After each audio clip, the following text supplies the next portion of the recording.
All right, so hopefully those introductory videos were helpful for you.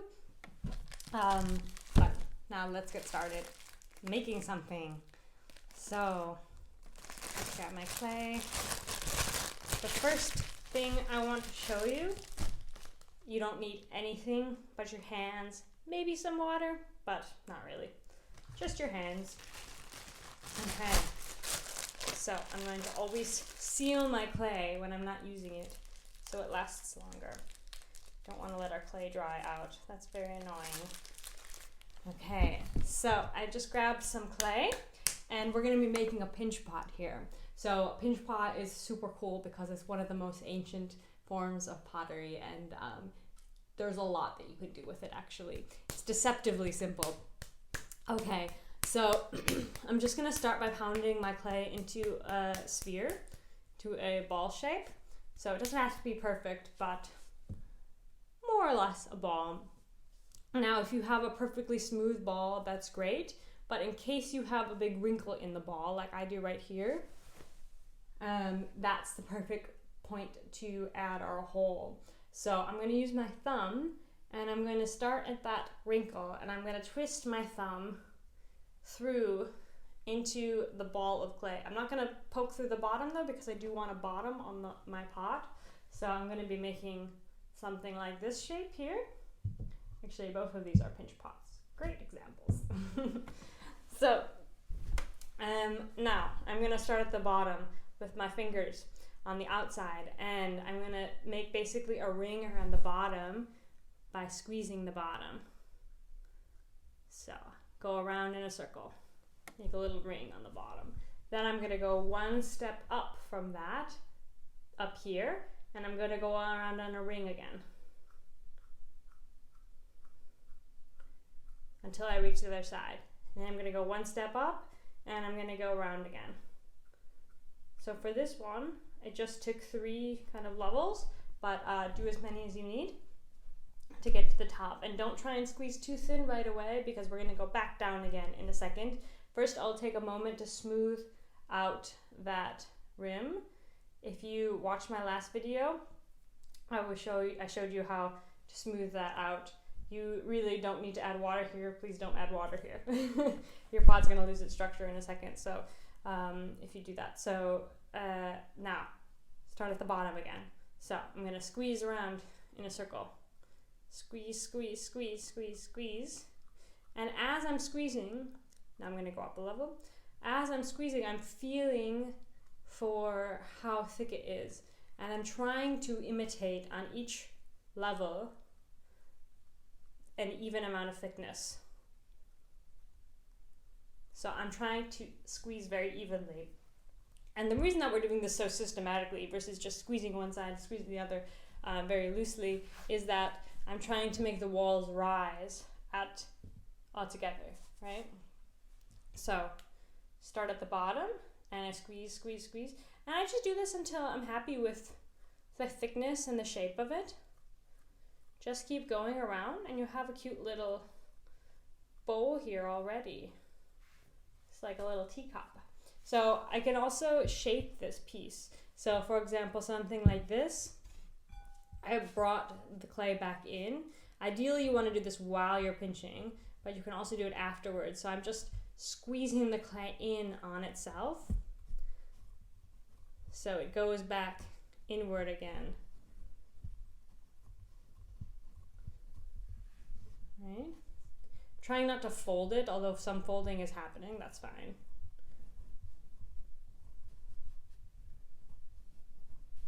This is kind of an extreme example.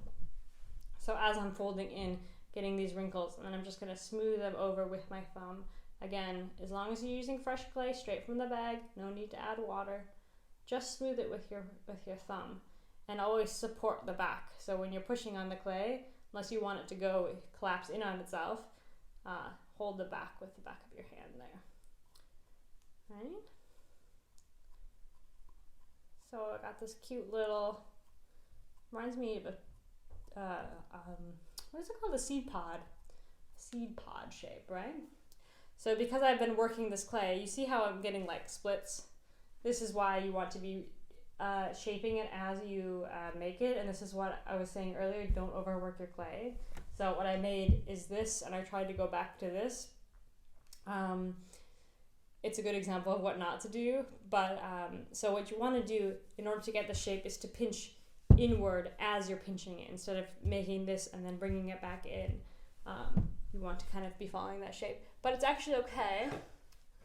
So I'm going to use a knife to trim off some of the extra bits here and make it a nice even rim. So this is just a kitchen knife. I mean, this is from the studio, this knife is from the studio, but just got it in the kitchen section of the dollar store, I think. So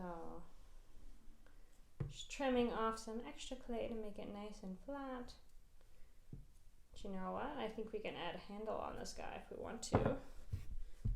So smoothing that rim. Also be aware that you don't want to make your rims too thin. Yeah, so it will shrink, right? So if it's thin, it will get even thinner once it's done. And if it's sharp, it's going to cut. You want to put your mouth on it. You don't want to put your mouth on something too sharp, right? So just smoothing it out. And later on, when it's a little bit drier, is when I would go in and make these final kind of touch-ups. So when it's wet, you want to be kind of working quite loosely with it and not worrying about all the tiny little details, because it's kind of impossible to work on the tiny little details when it's wet. So work on the structural parts of it, work on the overall shape of it, and then you can go back in. So we'll go in and make the handle.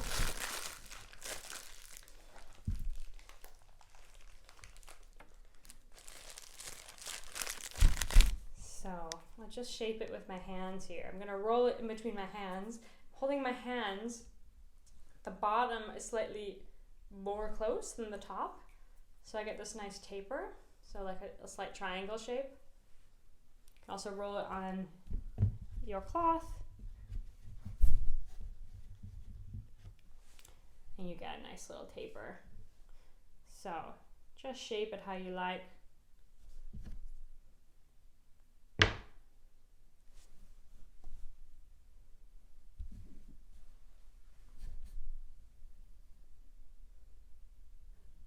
I'll put it there. And then, in order to attach things, you need to score the clay. So I have this fancy little tool here with the needles on the end. Basically, all you need to do is scratching the clay. So if you don't have this tool, you don't need it. All you need is a fork. So grab your kitchen fork and just start scratching at the clay. Basically, you just need to rough it up and make scratches on the surface and also on the handle. So we're just scratching the two parts that are going to attach each other, and then I'm going to put a touch of water on each one. If you're using fresh clay, you don't need to use slip. In fact, oftentimes you don't even need water. So I'm going to push these two bits into each other, work them in. At the moment, I'm not too concerned about how pretty it looks because I just want to make sure I have a good attachment. And later on, when it's a little bit drier, I'm going to go in and fix that up a little bit. So it's stuck for now. So I'm going to let that dry out 10 minutes and come back to it. Okay, so it's been maybe 10 minutes and I just let it kind of settle in its place for now. But now I want to kind of clean it up a little bit. So I would also wait until it's quite dry to do the very fine details. But now I can work on the big cracks to make sure that it's nice and strong. So I would go around and smooth out all of the edges here, try and make sure they're nice and round and not too wrinkly. I can go in and smooth out some of these. So small details like your fingerprints, they will be covered with the glaze. But if you have things like this, I don't know if you can see that. Yeah, like these types of pieces, I would definitely spend some time to smooth that out. I mean, it depends the look that you're going for, right? Like if you want it to look really rustic and handmade, that's really amazingly beautiful aesthetic, and go for it, let it be. But if you want to be a little bit more precise and make it a little more fluid looking, then absolutely is fine. So just trying to work out any of those cracks I made when I tried to push it back in, and yeah, working on making sure that this round part is a nice shape. So at this point, I will let it dry the way it is now. When it's more dry, I would go over it with a wet finger. With the white clay, you can go over it with a wet sponge and just kind of smooth it all out that way. Be careful again not to add too much water. So I would say just take a wet sponge and wring out all of the water. So squeeze all of the water out from it. Just use it damp and go over it. I would not recommend that for the red clay, however, and that's because the red clay will, all of the very fine particles of the red clay will lift into the sponge, and only the very bumpy larger particles will stay behind, and therefore you're going to end up with a really bumpy edge. In both of these cases, I would actually, instead of using a sponge, just dip my finger in water. I like to use my fingers a lot for smoothing. I think it's the best tool out there. So just dip your fingers in water and go around smoothing. However, I'm not going to do that now because it's so wet on the inside already. So if I add any water to it now, it's probably going to change the shape of it and damage the piece overall. So let it dry out until it's basically stiff, like you can't move it so easily like this anymore, and then go in and smooth out bits. So here's what I'm going to do. I'm going to put it on my wear board.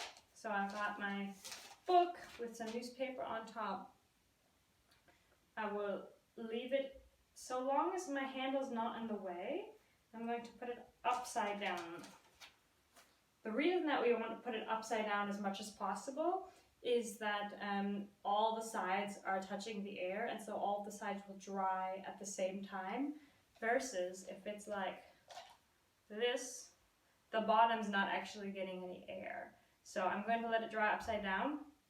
I've got a trash bag here. You just want some plastic, any kind of plastic is fine, and just wrap it around your piece. So you want to wrap your pieces in plastic if you want to continue working on them. Since I want it to dry out a little bit, I'm just going to tuck the edges underneath and let a few of the sides open, and then it can dry a little bit. So, see you tomorrow. Okay, so it's a couple days later. I actually waited 3 days now, and got my piece wrapped in here. So because I realized I wasn't going to be filming on the next day, I rewrapped it so that the plastic was underneath as well. So this is completely covered in plastic, because then there's nothing absorbing water. It's not exposed to the air. So this is actually quite wet still. Yeah, also you want to do that because if you are using a book as your wear board, you will probably mess up your book if you leave it wrapped in plastic with something wet for too long. So here's my piece.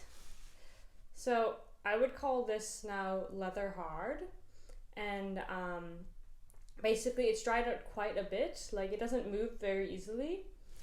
I can still bend the top a little bit if I want to, but it's quite stiff. So this is a great opportunity to smooth out any leftover wrinkles or bits that you didn't get to, places where you touched it with your fingernail. So I can show you a close-up. Okay, so like things like this here, you see these little scratches. I would use something like a pencil to get in there and smooth that out, or I can, my finger. I prefer to use my finger if I can, but sometimes you just can't squeeze in there in these places. So yeah, I would just go around now and smooth out anything. So because I did change the shape of this at one point, I'm dealing with a lot more wrinkles than I would if I had just gone with it originally. So that's another reason to like plan out your pieces and to kind of not yeah, change right in the middle of your piece to a different shape. But because of that spontaneity, I did get a pretty interesting, bizarre shape. So it does work out sometimes.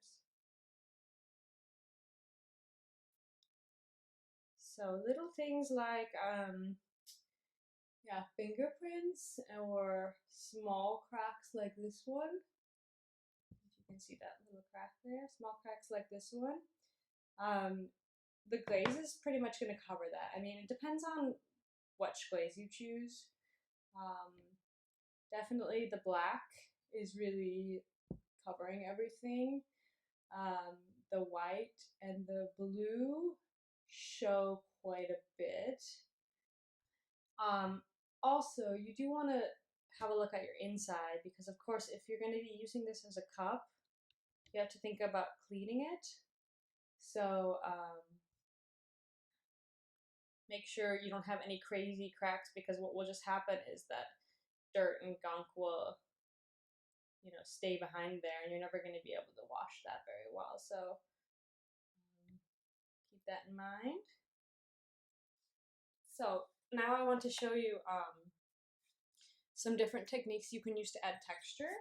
So this one here, for example, this is a finished piece by Adele, and I didn't actually see her make this piece, but I believe she just kind of tapped the clay with something hard to make this kind of bumpy organic texture. So like a pencil we could try. You can sort of see what sort of effect that. It's obviously not the same texture because it's a more rounded piece. I'm guessing she used something like quite spherical to tap it. Or you can go kind of the other extreme like this one and just push the clay in at various places. So I love really big bold patterns like this, and I think that pretty much any pattern that you do, so long as you repeat it, is gonna look kind of cool. So no matter what sort of effect you are going for, so long as you repeat it, it's gonna be cool. So what I can do here, this is kind of interesting because this pencil is kind of a hexagon.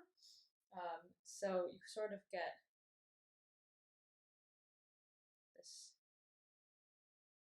kind of echoing a beehive effect here. That's quite cool, isn't it? So you can also layer the effects, like so the tapping was here. I could layer this beehive shape over and see how that looks. Yeah, I think if you're in doubt with your patterns, just do it over the whole thing.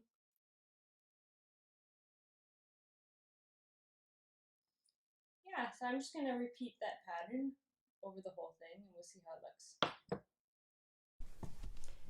Okay, so here's our finished piece.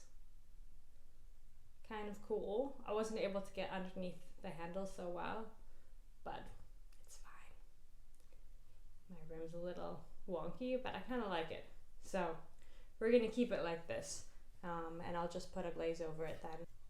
Always sign your piece, right? So I'm gonna sign it. You can do your initials or your first name, whatever you want. And I definitely want to make this yellow, so I will put just number 6 down there. So I have my name, the glaze color. Easy as that. So I will use a pencil for drawing things into the bottom. I prefer that than to a needle, just because I think the needle is really thin and kind of an ugly line. So I always just use a pencil. But do what you want to do, so long as it's legible. If we can't read which number you want, you know, we're probably not going to glaze it. So, and then also make sure your name is legible so we don't get people's pieces mixed up, please. So yeah, all done. So I will just let this dry out now. So I'll put it on my newspaper, and I'm going to put it upside down so that every side gets air equally. And then you can just let this dry. So just set it up on the shelf somewhere. Thank you for watching. I will see you in the next video where I will show you how to make a plate using something called a drape mold. So stay tuned.